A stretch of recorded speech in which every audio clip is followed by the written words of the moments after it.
Alhamdulillah pada kesempatan pagi hari ini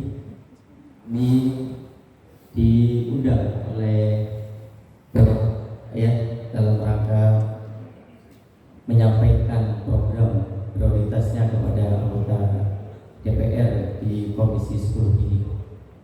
Perkenalkan, nama saya Muslim. Tugas sehari-hari sebagai guru di SD Negeri Ketawa 7, alhamdulillah 2022 diangkat melalui jalur P3K. Kemudian selain mengajar juga di Forum Lingkar Pena Kabupaten Brebes, kemudian juga di Jawa Tengah. Hadir juga hari ini alhamdulillah Ketua FLP Jawa Tengah Mbak Yustia Hapsari di belakang juga hadir. Terus terang saja kami dari Forum Lingkar Pena itu 2 bulan atau 3 bulan yang lalu itu pengen jalan-jalan kemudian ke Badan Bahasa Jawa Tengah. Tetapi karena pengurus kami itu jauh rumahnya sehingga memang sampai sekarang masih angan-angan. Tapi alhamdulillah hari ini Badan Bahasanya itu datang ke Tegal sehingga bisa ketemu dan menyampaikan aspirasinya secara langsung. Tadi teman kami Mas Gilang itu sudah menyampaikan kalau Mas Gilang itu adalah produknya dibesarkan dengan menggunakan bahasa Indonesia. Kalau saya kebalikannya, menggunakan bahasa Jawa berbesar. Jadi nyong asli wong Brebes gitu. Tentu akan berbeda. Kalau Mas Gilang itu hidupnya dengan membaca Bobo, kalau saya mungkin jarang sekali ya. Saat masa kecil saya itu membaca majalah Bobo ya. Jadi rupanya kalau bahasa Indonesia itu cenderung hidup di daerah perkotaan. Dan kebetulan saya kurang lebih sekitar 3 tahun yang lalu berada di Brebes kota dan memang betul kesehariannya itu menggunakan bahasa Indonesia. Begitu hijrah di Ketanggungan, saya agak kaget ya, karena di sana memang sangat jarang sekali bahasa Indonesia. Sehingga kalau ada orang berbicara bahasa Indonesia, orang-orang sekitar itu menyebutnya orang Jakarta, selalu seperti itu. Dan ketika mengajar di SD Negeri Ketanggungan yang notabene adalah pedesaan, itu kesehariannya di sekolah, di kelas itu menggunakan bahasa-bahasa lokal, bahasa berbesan, iya. Sehingga memang kalau bahasa daerah di daerah kami terus terang saja itu sudah terbiasa digunakan kehidupan sehari. Bahkan ketika saya mengajar, ketika menerangkan bahasa Indonesia, anak-anak kadang tidak paham, sehingga bapak dan ibu guru di sana juga harus bisa menggunakan bahasa Brebes, ya.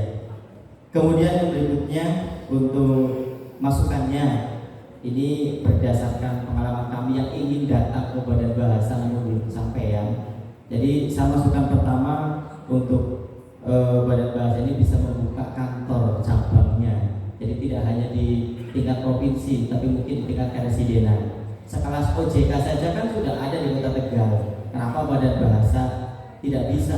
Saya kira itu bisa jadi masukan yang pertama. Kemudian masukan yang kedua, ini terlintas dari anak saya yang di rumah selalu melihatnya adalah film Upin Ipin, dan saya kira bapak dan ibu semua juga anak putra putrinya pasti kenal yang namanya film Upin Ipin. Film Upin Ipin ternyata produknya produk orang Indonesia, pengisi suaranya juga orang Indonesia, tapi dibeli oleh Malaysia, sehingga anak-anak kami itu sangatnya sebenarnya sudah dijajah oleh bahasa-bahasa asing, yaitu bahasa Malaysia. Nah ini saran saya, usul saya ini mungkin Badan Bahasa bisa bekerja sama dengan para pegiat film, ini bisa memperbanyak film anak dengan bahasa daerah, ya. Dan kalau tidak salah itu kan film yang berjudul Butik dari Brebes itu kan bisa memenangi ya di ajang internasional di ASEAN.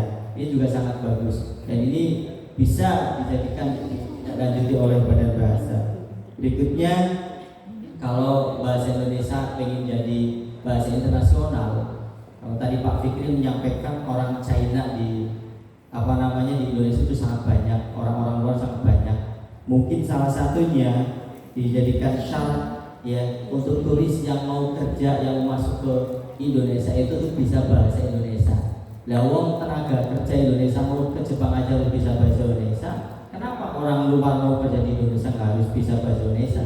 Jadi itu sebagai syarat wajib. Kalau yang nggak bisa di Indonesia, mohon maaf tidak bisa kerja di Indonesia. Saya kira itu dari saya. Assalamualaikum warahmatullahi wabarakatuh.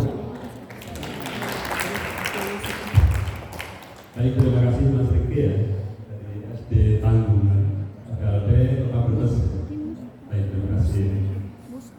Nah, ini nanti ada kepala Balai Bahasa Jawa Tengah, kita juga bisa langsung berdiskusi. Ada pimpinan kami juga dari Badan Bahasa di Jakarta tentang kata cabang. Itu bagus itu masukannya Mbak Naomi dari Jawa Tengah. Apakah memang ada ya mungkin semacam bukan kantor cabang ya, kalau kantor resmi itu kan akan prosedurnya panjang ya, bukan kantor resmi.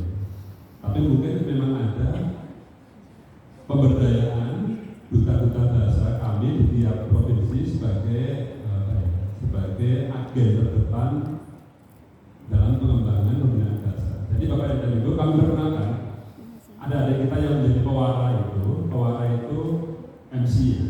MC tadi itu dari duta bahasa yang tiap tahun memang dipilih mewakili provinsinya.